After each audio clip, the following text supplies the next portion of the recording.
I kao što smo najavili, gost u našem studiju večeras je Snežana Lakić, samostalni stručni saradnik za zaštitu životne sredine i član Odbora za komunalne delatnosti. Dobroveče i dobrodošli.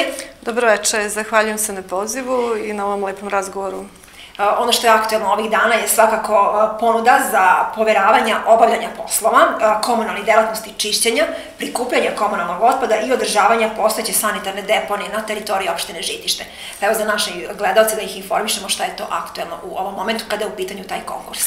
Da, opština Žitište je ovih dana, odnosno na kraju prethodne godine, započela, odnosno raspisala konkurs za poveravanje pomenute delatnosti.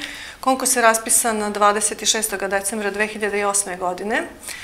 U međuvremenu su se već izdešavale neke radnje, znači na konkursu se prijavile dve strane firme koje su otkupile dokumentaciju i samim tim i započeli smo znači proces poveravanja, odnosno na neki način rešavanja problema komunalnog otpada u opštini Žitište. A koji su to uslovi zapravo, odnosno kriterijumi za dokumentaciju? Uslove koje smo postavili dotičnim firmama, odnosno firmama koje bi preuzele te poslove, se svode na nekih 12 oblasti, od kojih ja ne bi nabrajala svih 12 oblasti, rekla bi znači samo glavne. Buduća firma koja bude izabrana putem tendera će se baviti prikupljanjem čvrstom komunalnog otpada u svim naseljenim mestima opštine Žitište. Znači, bukvalno će preuzeti neke obaveze koje je do sada imalo javno komunalno preduzeće EKOS. Pored prikupljanja komunalnog otpada, pokušat ćemo da im poverimo i prikupljanje tečnog otpada, kao i čišćenje javnih i zelenih površina i moguće čak i prikupljanje životinjskih leševa. Tako da su to neki od uslova koje smo postavili za firmu. Vidjet ćemo kakav će biti odziv, odnosno kakve će planove dostaviti te dve firme. A koje su to firme koje su otkupile tu konkursnu dokumentaciju? Firme koje su otkupile konkursnu dokumentaciju su ASA, to je austrijsko-češka korporacija koja ima inače firmu ovde u Srbiji. Brandner je takođe austrijska firma koja isto ima firmu ovde u Srbiji. Znači, to su dve vrlo ozbiljne firme koje su otkupile tu dokumentaciju i koje se, nadam se, pružit će nam neku adekvatnu uslugu, mnogo bolju nego što smo do sada imali.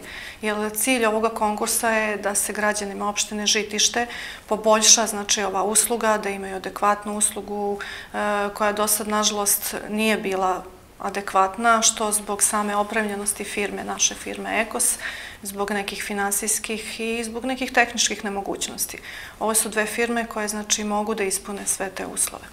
I da napomenemo još do kada je konkurs otvoren? Konkurs je otvoren do 5. februara, znači 5. februara ćemo raditi zvanično javno otvaranje konkursne dokumentacije.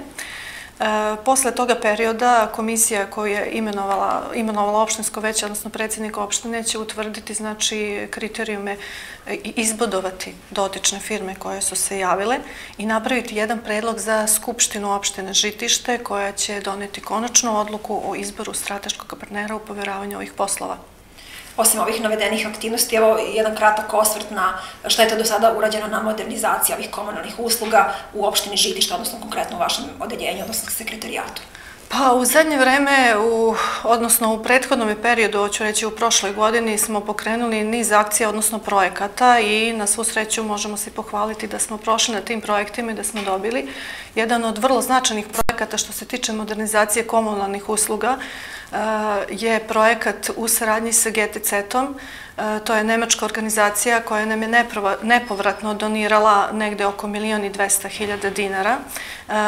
Projekat inače košta oko 2.400.000 dinara. U okviru projekta smo nabavili nekih 500 kanti za čvrst komunalni otpad, nabavili smo 45 metalnih kontejnera i 20 kontejnera za PET ambalažu. Sva ova oprema dodeljena je javnom komunalnom preduzeću EKOS, koje je tu opremu rasporedilo građanima, tako da smo na neki način pokušali da poboljšamo taj nivo usluga.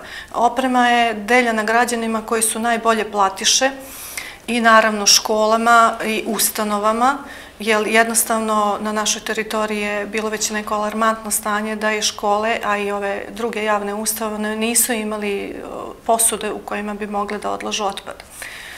Veliki problem nam predstavljaju i divlje deponije, kojih ima jako puno. Nisam navela da ovom akcijom, odnosno konkursom koji smo raspisali, smo doneli ujedno jednu odluku, znači da ćemo zatvoriti sve druge deponije i redovne i divlje deponije, da ćemo odrediti jednu samo deponiju na koju to u stvari nije deponija, to je sanitarno smetlište na koje ćemo odlagati otpad.